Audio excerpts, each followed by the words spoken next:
नमस्कार, मैं हूं प्रदीप कुमार और आप देख रहे हैं पॉलिटिकल आइडिया। मित्रों, आज हम बात कर रहे हैं बिहार विधानसभा चुनाव 2025 के संदर्भ में जो मगध प्रमंडल है और शाहाबाद प्रमंडल है। इस प्रमंडल में कागज पर वर्तमान स्वरूप में महागठबंधन मजबूत दिखती है। तो महागठबंधन मजबूत दिखती है तो इसके कारण क्या है, कौन सा ऐसा तत्व है जो जिम्मेवार है, और ये कैसे 2020 के बिहार विधानसभा चुनाव में भी और 2024 के लोकसभा चुनाव में भी एक तरह से महागठबंधन के फेवर में परिणाम आया था। शेष अन्य बिहार के शेष अन्य भागों में जहां एनडीए आगे थी, वहीं शाहाबाद और मगध प्रमंडल में महागठबंधन आगे थी। तो उसके पीछे कारण क्या है? तो सबसे बड़ा कारण है सीपीआई-एमएल। सीपीआई-एमएल ही वह फैक्टर है जिस कारण से मगध प्रमंडल और शाहाबाद प्रमंडल में महागठबंधन एनडीए पर दोनों चुनाव, चाहे वो 2020 का विधानसभा चुनाव हो, चाहे वो 2024 का लोकसभा चुनाव हो, महागठबंधन एनडीए पर भारी पड़ी है।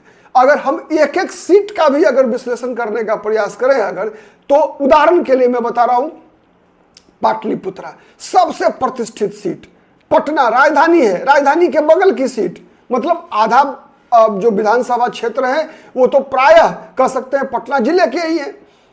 इसमें आता है कौन कौन विधानसभा सीट? दानापुर आता है, मनेर आता है, विक्रम आता है, पालीगंज आता है, फुलवारी शरीफ आता है, मसौढ़ी आता है। वहीं अगर पटना साहिब से तुलना कर ले हम, तो पटना साहिब में कौन कौन से विधानसभा सीट आती है? दीघा, बांकीपुर, कुम्हरार, पटना साहिब, बख्तियारपुर और फतुहा। आप सीधा अंतर देखिए कि पाटलिपुत्रा लोकसभा सीट के अंतर्गत आने वाले विक्रम, पालीगंज, मसौढ़ी, फुलवारी शरीफ, इन विधानसभा सीटों पर भारतीय कम्युनिस्ट पार्टी, मार्क्सवादी लेनिनवादी, सीपीआई-एमएल का प्रभाव है। इसी कारण से मीसा भारती इस बार चुनाव जीत पाई है। न केवल इस बार बल्कि विधानसभा चुनाव में भी अगर आप देखिएगा परिणाम, तो पालीगंज सीपीआई-एमएल के हाथ में कब्जे में है, फुलवारी शरीफ से सीपीआई-एमएल के विधायक है। तो ये कारण सबसे बड़ा रहा है जिस कारण से महागठबंधन मजबूत होती है। लोकसभा चुनाव में भी देख लीजिए, लोकसभा चुनाव में आरा संसदीय सीट सीपीआई-एमएल जीत पाई, काराकाट सीपीआई-एमएल जीती, पाटलिपुत्रा लोकसभा सीट जीती मीसा भारती तो सीपीआई-एमएल के सहयोग से जीती। कांग्रेस पार्टी अगर सासाराम लोकसभा सीट जीत पाई है अगर, तो उसमें भी कांग्रेस के अपनी शक्ति की तुलना में सीपीआई-एमएल की शक्ति सबसे बड़ा फैक्टर रहा। ऐसा क्यों रहा? उसके दो प्रमुख कारण हैं। एक तो कारण सबसे पहला है कि यह क्षेत्र नक्सल प्रभावित ऐतिहासिक रूप से क्षेत्र रहा है। लगातार इसी क्षेत्र में हमने इतिहास में जाते हैं अगर, तो देखते क्या है, नीतीश कुमार के शासनकाल से पहले सीपीआई-एमएल, आईपीएफ, एमसीसी, पीडब्ल्यूजी और उसके समक्ष खड़ा कौन? तो रणवीर सेना। तो सीपीआई-एमएल का फैक्टर और सीपीआई-एमएल फैक्टर के कारण बनता हुआ जातिगत और राजनीतिक समीकरण, इन दोनों के कॉकटेल से ही आरजेडी के नेतृत्व वाला महागठबंधन लगातार दो चुनाव से 2024 का लोकसभा चुनाव और 2020 का बिहार विधानसभा चुनाव में इस क्षेत्र में मजबूत रही, परिणाम अच्छा रहा। विधानसभा चुनाव में तो बहुमत मिला आरजेडी को, महागठबंधन को। इसी क्षेत्र में कांग्रेस पार्टी के कई ऐसे उम्मीदवार चुनाव जीते जिनके अपने बलबूते पर चुनाव जीतने की रत्ती भर भी संभावना नहीं होती। वैसे मैं बताऊं आपको, अपने बलबूते पर राष्ट्रीय जनता दल और सीपीआई-एमएल भी चुनाव नहीं जीत सकती।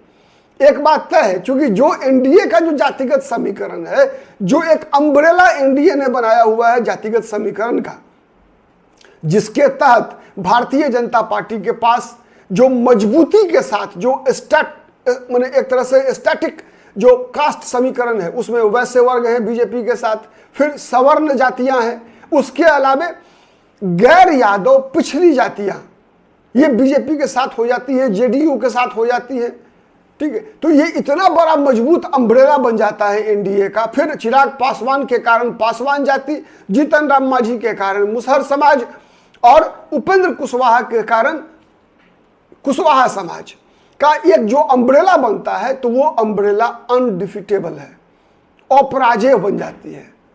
और इस अपराजेय गठबंधन जातिगत समीकरण को हराने के लिए भाकपा माले का बीच में होना इसलिए महत्वपूर्ण हो जाता है कि जब सीपीआई एमएल आरजेडी के साथ मैदान में आती है, तो मुद्दा इसके माने जो आरजेडी का जातिगत समीकरण, बीजेपी और नीतीश कुमार, चिराग पासवान, जीतन राम मांझी का जातिगत समीकरण का मुकाबला किससे होता है? दो स्तर पर मुकाबला होता है।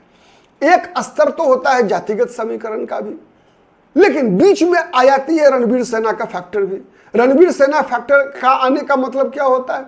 रणवीर सेना फैक्टर के आने का मतलब होता है, चूंकि मध्य बिहार में, मगध प्रमंडल में भूमिहार जाति की संख्या बल और बाहुबल, ये दोनों मिलकर एक बड़ा फैक्टर बनता है। और एक बड़ा फैक्टर बनने के कारण होता क्या है कि बिहार के अन्य क्षेत्रों में देखेंगे आप, तो प्रायः जो ध्रुवीकरण होता है, प्रायः ध्रुवीकरण क्या होता है? प्रायः ध्रुवीकरण होता है माई के खिलाफ, मुस्लिम और यादव फैक्टर के कारण। उसके पीछे कारण क्या है कि माई जो है संख्या बल में उत्तर बिहार में बहुत ही मजबूत हो जाता है। लगभग 18 से 20% मुस्लिम वोटर हो जाते हैं वहां। 20% से ज्यादा उत्तर बिहार में मुसलमानों की ताकत हो जाती है। लेकिन मगध में, शाहाबाद में मुसलमान 10% से कम होते हैं। तो इसीलिए ध्रुवीकरण मुसलमानों के खिलाफ नहीं होता, यादवों के खिलाफ ध्रुवीकरण नहीं होता, क्योंकि बीच में आ जाती है रणवीर सेना, बीच में आ जाती है अगरा पिछड़ा, बीच में आ जाता है सीपीआई एमएल, माओवाद, पीडब्ल्यूजी, ऐसे नैरेटिव्स जो है वो बीच में आ जाता है। तो ध्रुवीकरण माई के खिलाफ तो होता ही है, आरजेडी के खिलाफ तो होता ही है, मैं इससे इनकार नहीं कर रहा। साथ साथ आप देखेंगे कि मगध प्रमंडल और शाहाबाद प्रमंडल में भूमिहार जाति के खिलाफ भी ध्रुवीकरण हो जाता है। और भूमिहार जाति के खिलाफ ध्रुवीकरण होता है तो, और उसमें जब सीपीआई एमएल की ताकत जुड़ती है अगर, तो वो फिर एक बड़ी ताकत बन जाती है। और इसी कारण से एनडीए वो प्रदर्शन लगातार, जब से आरजेडी के साथ सीपीआई एमएल आई है, तब से एनडीए का वो प्रदर्शन नहीं हो पा रहा है जो इससे पहले हुआ करता था, जब आरजेडी और सीपीआई एमएल अलग अलग चुनाव लड़ा करती थी। आप याद कर लीजिए, जब तक आरजेडी के साथ सीपीआई एमएल का गठबंधन नहीं हुआ, तब तक ये मगध और शाहाबाद प्रमंडल का भी चुनाव परिणाम वही हुआ करता था जो उत्तर बिहार का था। लेकिन जब से सीपीआई एमएल फैक्टर आरजेडी के साथ जुड़ा, महागठबंधन के साथ जुड़ा, तब से ही इस क्षेत्र में सीपीआई एमएल के सहयोग के कारण सीपीआई एमएल की बड़ी भूमिका बढ़ गई आरजेडी के साथ तालमेल होने के बाद। इसी कारण से इस क्षेत्र में महागठबंधन की ताकत लगातार बढ़ी है। और इस चुनाव में भी मगध प्रमंडल में आरजेडी के लिए मुकेश सहनी बहुत बड़ा फैक्टर नहीं है, कांग्रेस भी उतना बड़ा फैक्टर नहीं है जितना बड़ा फैक्टर कांग्रेस पार्टी और मुकेश सहनी उत्तर बिहार में है। मतलब इन दो प्रमंडल को छोड़कर मगध और शाहाबाद प्रमंडल में आरजेडी के लिए सबसे बड़ी ताकत सीपीआई एमएल के साथ दोस्ती है।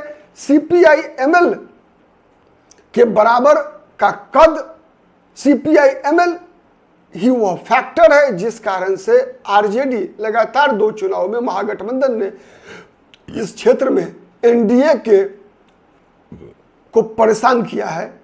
और 2025 के बिहार विधानसभा चुनाव का परिणाम भी नोट करके रख लीजिए।